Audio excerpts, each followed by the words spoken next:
नमस्कार दोस्तों, कैसे हैं आप सब। बहुत स्वागत है आपके अपने ही चैनल इंस्पिरेशन ऑफ प्रेरणा में। जब हमारा मन अशांत होता है, हम परेशान होते हैं, भगवान के सामने दिया जलाने से, प्रार्थना करने से हमारा मन शांत हो जाता है। हमारे मन को, हमारे दिमाग को शांति मिलती है। लेकिन अगर उसी समय वो दिया बुझ जाए तो हमारा मन और भी ज़्यादा परेशान हो जाता है कि ऐसा क्या हुआ। जब हम कोई चीज़ बहुत ज़्यादा चाह रहे होते हैं या कोई चीज़ हमें आसानी से नहीं मिल रही होती है तो उसे पाने के लिए हम मन्नत रखते हैं, भगवान से बोलते हैं कि हमारा काम हो जाए तो हम ये करेंगे या ऐसा कुछ चढ़ाएंगे। और अगर हम वो मन्नत पूरी ना कर पाएँ तो, या कई बार हम पूरी श्रद्धा से मंदिर जाते हैं, पूजा के फूल वहाँ से ले आते हैं जो पंडित जी हमें देते हैं, और उसके बाद उन फूलों का क्या करते हैं। या कई बार हमारे घर में अगर भगवान की मूर्ति टूट जाए या फोटो फट जाए तो उसका क्या करना चाहिए। हमारे घर में जब कथा पूजा होती है या हम किसी और के घर में कथा पूजा में जाते हैं, हमारे हाथ में मौली बंधती है, तो उस मौली के धागे का कुछ दिनों बाद क्या करना चाहिए। तो इन्हीं सब प्रश्नों का आज मैं आपको बहुत ही सरल उत्तर बताऊंगी कि अगर आपके साथ ऐसा कुछ होता है या आपके पास ऐसी कुछ चीज़ें हैं जो कि भगवान से रिलेटेड हैं, तो आपको उनके साथ क्या करना चाहिए।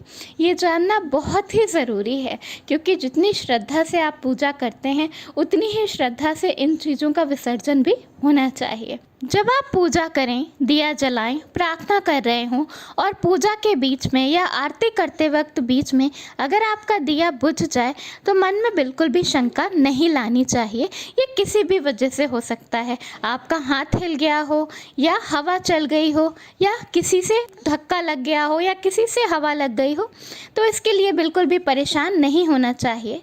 बस आपको करना क्या है कि पूरी श्रद्धा से दोबारा से दिया जला दें। अगर बत्ती छोटी है, खराब हो गई है, तो बत्ती बदल कर दोबारा से दिया जला दें और वहीं उसी वक्त अपने दोनों हाथ जोड़ के अपने इष्ट देव से एक बार क्षमा ज़रूर मांग लें और उसके बाद बिना अपने मन में कोई भी शंका लाए अपनी पूजा को पूरा करें।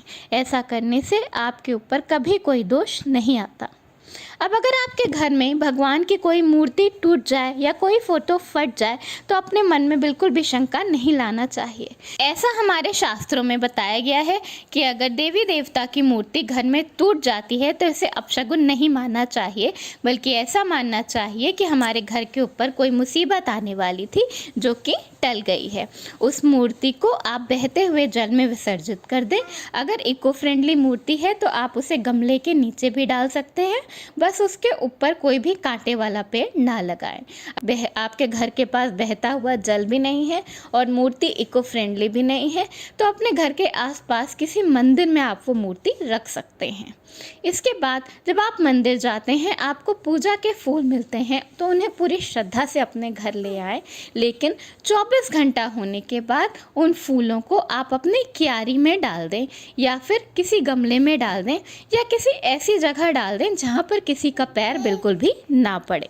जब आप कहीं पर भी पूजा में जाएं या आपके घर में कथा पूजा हो और आपके हाथ में मौली बंधे तो उस मौली को कम से कम 3 दिन तक अपने हाथों पर बांधे रहना चाहिए और उसके बाद आप उस मौली को खोलकर किसी भी पेड़ की डल पर या अपने गमले में डाल सकते हैं। ऐसे करने से आपके ऊपर कभी कोई दोष नहीं आता, लेकिन उसे कभी भी ऐसी जगह ना फेंकें जहाँ किसी का पैर पड़े और डस्टबिन में तो बिल्कुल भूल कर भी नहीं डालना चाहिए। जब आप अपने घर में दिया जलाते हैं तो घी की बत्ती जो रोज़ जलने के बाद जो बत्ती का छोटा सा पोर्शन बचता है, उस बचे हुए पोर्शन को भी आपको कभी झाड़ू में या डस्टबिन में नहीं डालना चाहिए। उसे इकट्ठा करते जाएं और बाद में उसे किसी पीपल के पेड़ के नीचे डलवा दें या आप चाहें तो गमले में भी नीचे डाल सकते हैं, वो धीरे धीरे खुद ही डिके हो जाता है।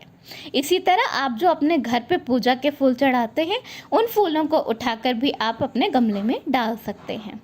अब अगर आपने कोई मन्नत रखी है किसी विशेष देवी देवता के लिए और अगर आप उसे पूरा ना कर पाएं तो क्या करना चाहिए। ऐसा हमारे शास्त्रों में बताया गया है कि आपने अगर किसी देवी देवता के लिए मन्नत मांगी है और आप मन्नत पूरी नहीं कर पा रहे हैं तो अपने घर के आसपास किसी उसी देवता के मंदिर में जाएं और सवाया यानी यानी कि जितना आपने मन्नत मांगा है उसका 1.25 गुना सामान या पैसा वहाँ पर दान कर दें और अपनी भूल के लिए क्षमा मांग लें। ऐसा करने से आपके ऊपर दोष नहीं आता। पूजा में चढ़ाए हुए पैसे, जो हम लोग पैसे पूजा में चढ़ाते हैं, उन्हें उठाकर आप किसी मंदिर की दान पेटी में डाल सकते हैं या आप चाहें तो किसी ब्राह्मण को दे सकते हैं, किसी गरीब इंसान को भी दे सकते हैं।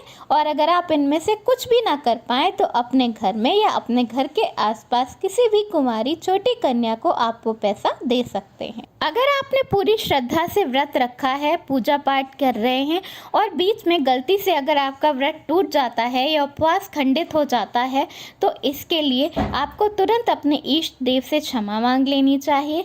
अपने घर में हवन रखना चाहिए उस देवी देवता के लिए और जितना हो सके उतना गरीबों को दान देना चाहिए।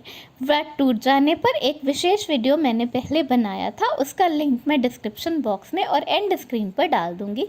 आप चाहें तो ये देख सकते हैं डिटेल में कि क्या करना चाहिए। तो ये है पूजा पाठ से जुड़ी हुई कुछ बहुत ही छोटी छोटी लेकिन इम्पॉर्टेंट बातें जो कि हमें ज़रूर पता होनी चाहिए।